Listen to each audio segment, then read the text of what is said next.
Back in 1927, an American socialist, Norman Thomas, 6 times candidate for president on the Socialist Party ticket, said the American people would never vote for socialism. But he said under the name of liberalism, the American people will adopt every fragment of the socialist program.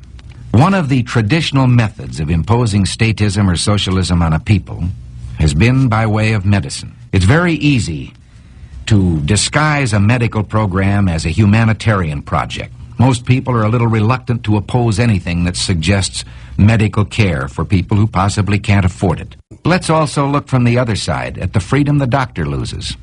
A doctor would be reluctant to say this. Well, like you, I'm only a patient, so I can say it in his behalf. The doctor begins to lose freedoms. It's like telling a lie, and one leads to another.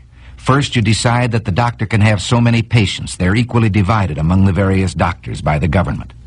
But then the doctors aren't equally divided geographically.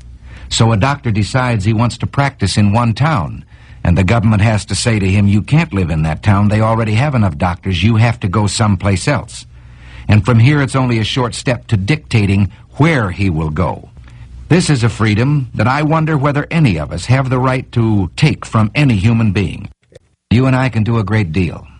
We can write to our congressmen, to our senators. We can say right now that we want no further encroachment on these individual liberties and freedoms. And at the moment, the key issue is we do not want socialized medicine. Write those letters now, call your friends and tell them to write them. If you don't, this program, I promise you, will pass just as surely as the sun will come up tomorrow.